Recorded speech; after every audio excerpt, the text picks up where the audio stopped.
How would you track his evolution? His evolution. Well, yeah, I mean, he's learned so much about like achieving his goals, and he does achieve them. Like we start season 2, he's king of the Gotham underworld. Falcone's out of the picture, Maroni's dead, Fish is swimming. Don't have no idea, what her deal is. She's not there now, but so he, at the same time though, he set out to accomplish this, and he did. At the same time, he's as smart as anyone else. Like he knows that once you get to the top in Gotham City, there's someone right there who's going to take you down. So he knows that he has to be like even more vigilant than he was in the first season to just hang on to his power, to just stay. Yeah, it's a constant, exactly. As iconic as the Penguin is, we've never gotten to see this much of him in a live-action series before. How fun is it to be able to take something that is iconic like the Penguin and do this? Freaking believable. Like it's the most fun ever. I mean, I feel. Well, I can't believe it's real. Still, it's been like a year and a half. When I go to work, they like in New York they send like the Teamsters to come with the vans and pick us up at our houses, which is. And I get up and I like look out the window and like there's a van there and I'm like, what? Anyway, that is a sidebar, but to play like this iconic character, to follow in the footsteps of Burgess Meredith and Danny DeVito, two absolutely outstanding iconic actors. What more could you ask me? It's really insane. And then also for that to have this character be given the treatment and the care that Bruno Heller and the rest of our writers have done is just, I have the best things to say, the best things to do, best clothes to wear.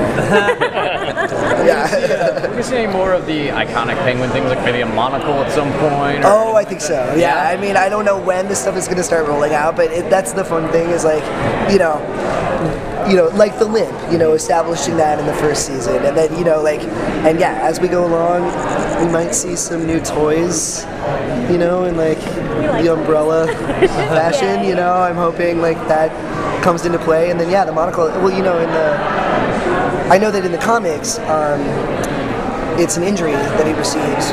I forget from whom, but so I'm hoping like we get to establish that at some point. Cool. And then like also his food addiction, which we'll probably see some of that too. Who do you think will challenge him for power in season 2? In season 2, well, I think there are several people. I will say his biggest adversary coming up is a new character that we've introduced, Theo Gallivan, and it's really not just Oswald. Like Gallivan is going to be a challenge for every principal character in the show because he just comes in and just shakes up that whole power structure, and so you're going to see that, and so he's going to have to maneuver his way around there. So and also Harvey Bullock just always had it out for Oswald, and I'm like, come on, man. Since the pilot, exactly. Like, lay off, bro, whatever. We're going to see Oswald interact with any other villains this season? Like Riddler, maybe? I can safely say that you will probably see some more of that. Like, that was such a fun scene to do. One of my favorites that we did in the first season, and also people just reacted so amazingly to it, So like, I have a feeling that's in the cards. Awesome.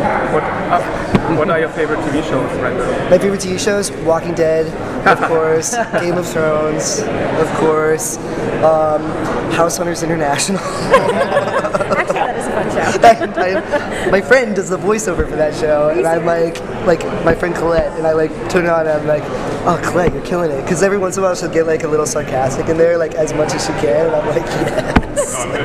I can hear it in her voice. It's hilarious. Oh, that's too funny. Yeah.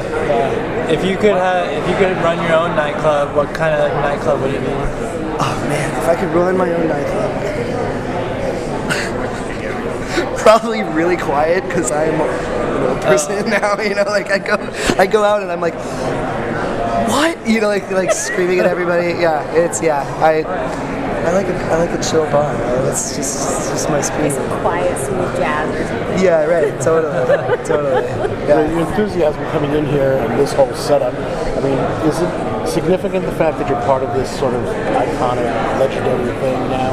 That from now on you will be a part of the legacy now? It's unreal. It's amazing. I mean, it's like, some people are like, ask if I'm worried about being typecast, and I'm like, I have a job. I have health insurance again. I'm really happy with where things are going. Whatever. It's like, it's just a dream. It's just a dream. It's awesome. It's amazing. I love that your character calls himself the King of Gotham. What exactly does that mean for Harvey or the Penguin? For Harvey, or what does that mean? Well, for the Penguin, I mean, it just means that, everything, all of his, manipulations, all of his scheming, everything that he laid out in season 1 came true. Like, his wish came true. And, it just sort of means that, like, finally in his life, he doesn't have to answer to anybody except himself, which is really just has been his goal the entire time. I think it was Donald said earlier today, and I'm just going to steal it because he's not here. He said, heavy is the head that wears the crown, and it's very true. And so you're going to see him just try and maintain control. We'll see how successful he is. But, it's just a validation, Yeah. He did it. One of the modern things with the Penguin has been the Iceberg Lounge. It's been added to the Arkham games, comics. Totally. Now that he's king of the underworld, is he maybe building to that? Is there something going on with that? I think it's entirely in the cards. I mean, they're. We'll have to see. I don't know. Yeah, exactly. With that, I have to grab him. So sorry. Sorry, guys. Thank you so much. What a pleasure. Thanks so much.